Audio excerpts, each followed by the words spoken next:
hindi naglasa yung sampalok. Ito pala yung secret niya. Kailangan pipigain siya, pipisain ganyan para po makuha nyo yung lasang sampalok.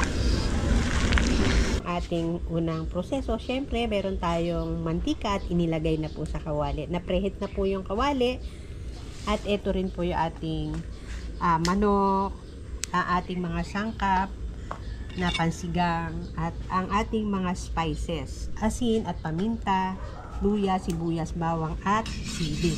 So, okay. Ito na po yung ating gagawing proseso doon sa bulaklak ng sampalok. Lalagyan po natin ng asin, tapos ito ay lalamasin ng ganyan. Para po makuha natin yung lasa ng, mapisa siya at makuha natin yung lasa ng sampalok, ng bulaklak ng sampalok.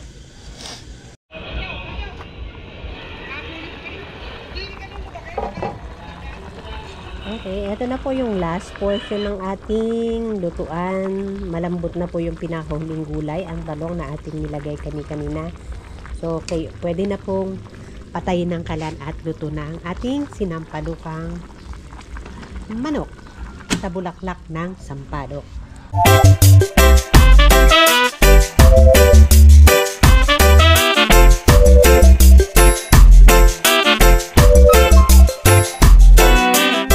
Hello, magandang araw po mga ka-neighbors at magandang araw po sa ating lahat. For today, tayo po ay magluluto ng sinampalukang manok gamit po yung bulaklak ng sampalok.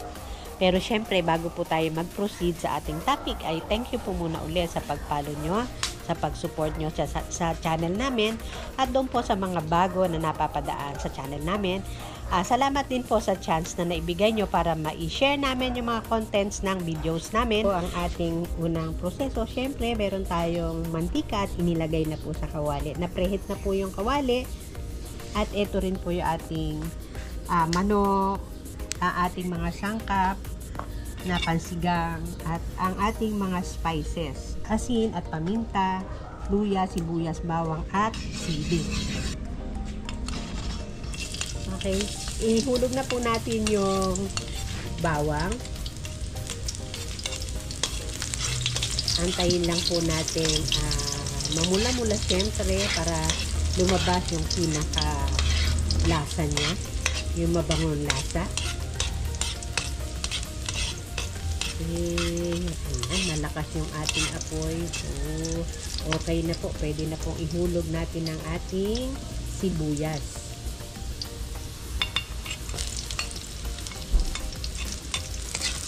Sibuyas na pula yung ating gamit na sibuyas. Mas strong po kasi ang lasa ng sibuyas na pula. Hulog na rin po natin ang ating luya.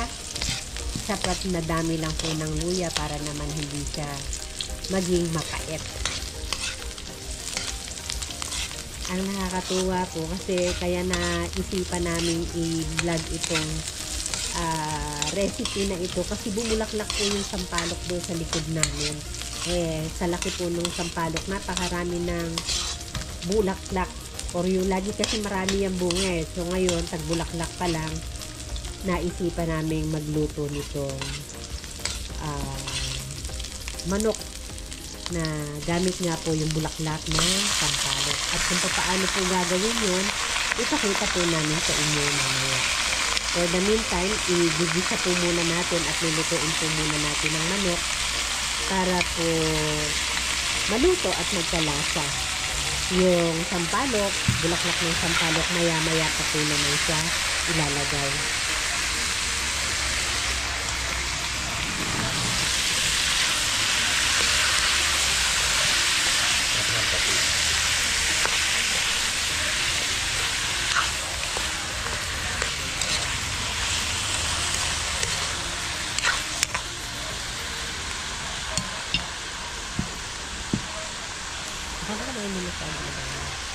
So, nilagyan po namin ng asin.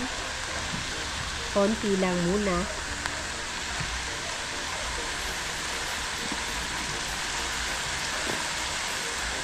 Tapos ay isusunod na rin natin ang paminta. Okay. Tapos, medyo syempre hahalo-haloin lang po natin ng konti. At pagkatapos, ay tatakpan po muna natin para siya ay maluto. Para magsama-sama pati yung lasa niya. Magkaroon ng lasa mismo yung pinaka manok natin bago tayo maglalagay ng sabaw maya-maya. So, okay. Ito na po yung ating gagawing proseso doon sa bulaklak ng sampalok. Lalagyan po natin ng asin, tapos ito ay lalamasin ng ganyan. Para po makuha natin yung lasa ng, mapisa siya at makuha natin yung lasa ng sampalok, ng bulaklak ng sampalok. Bale, ito po ay pagkakuha sa puno, inalisan pa po syempre ng mga tangkay ng sampalok kasi hindi naman lahat ng bulaklak ay, kumbaga merong bahagi kasi na matigas, so pipiliin natin yung pinaka mga dulo at alisin natin yung mismong pinaka mga ganito para po siya isasama dun sa manok natin. Kasi kung magulang, yung mga tangkay na nasa taas, matigas naman po siya.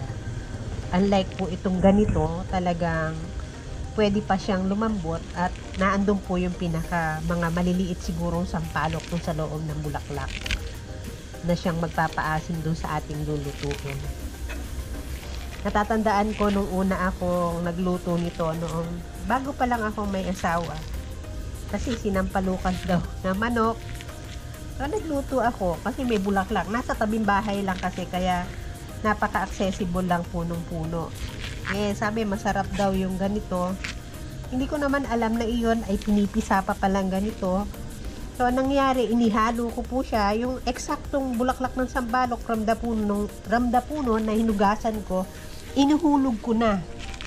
So, anong nangyari, wala pong lasa. Hindi naglasa yung sampalok. Ito pala yung secret niya. Kailangan pipigain siya, pipisain ganyan, para po makuha nyo yung lasang sampalok. Okay, ito na po yung ating resulta after ilang minuto po ng ating paggigisa at pagluluto ng ating manok. Ayan, medyo may balita na po ng kaunting pagkaluto. At yan po ay atin ng, pwede nang sabawan kasi pumasok na po yung lasa niyan, yung lasa ng mga ricados natin ay pumasok na po doon sa karne ng manok.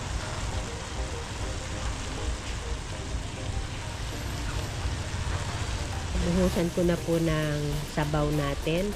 Ito ay pinakulo ko na po yung tubig para po mas madali yung pagluluto. Ayan. Hindi na tayo mag-iintay ng pagsulak niya. Ayan, automatic paghulog po ay sumusulak na rin siya. Para ma-shorten lang po syempre at para kung halimbawa nagkakagutuman na ay pwede na po tayo kumain maya-maya. So, okay, nilagay na rin po ang ating mga gulay, sili, labanus,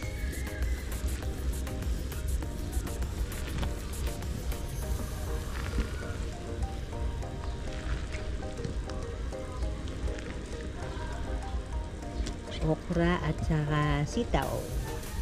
Yung atin pong talong ay maya-maya kasi mabilis lang naman siyang maluto.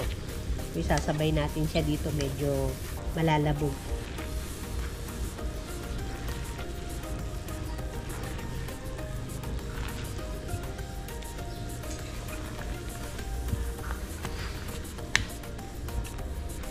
Sakto na lasa.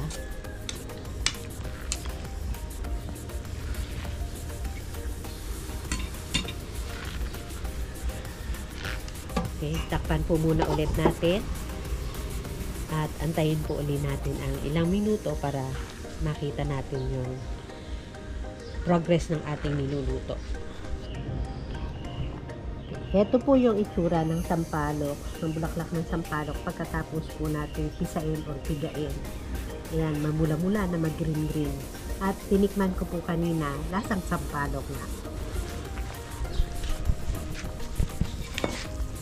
Ngayon, ihulog na po natin ang sampalok. Kalahati lang muna kasi baka naman po sumobra yung dami ng sampalok natin. Mas madali na po yung magdagdag kung kulang. Medyo iluluto-lutuin lang po natin para makuha natin yung lasa mismo. Kung kulang pa, idadagdagan pa natin.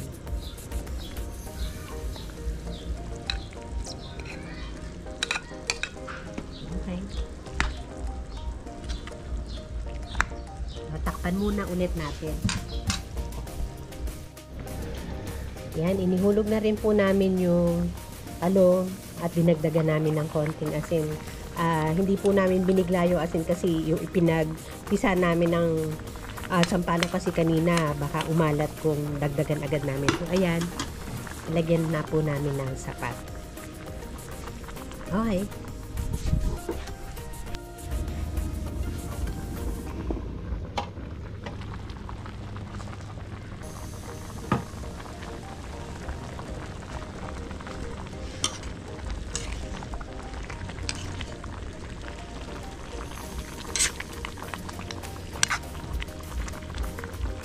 Ito na ba ang ating talong?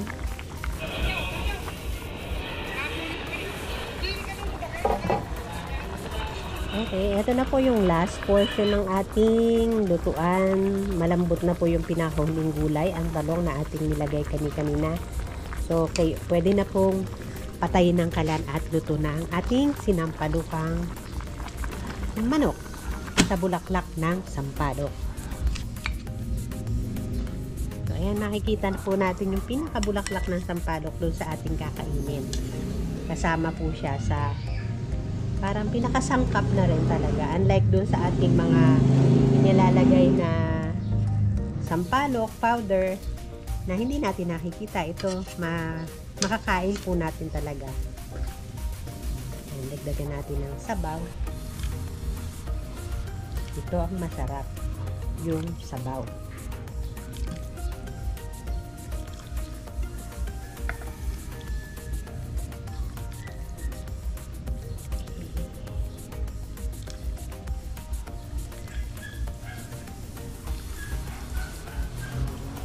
Okay, ayan na po ang ating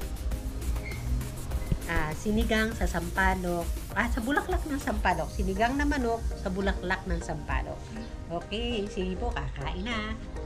Kaya na lang po for today at salamat po sa inyong panonood.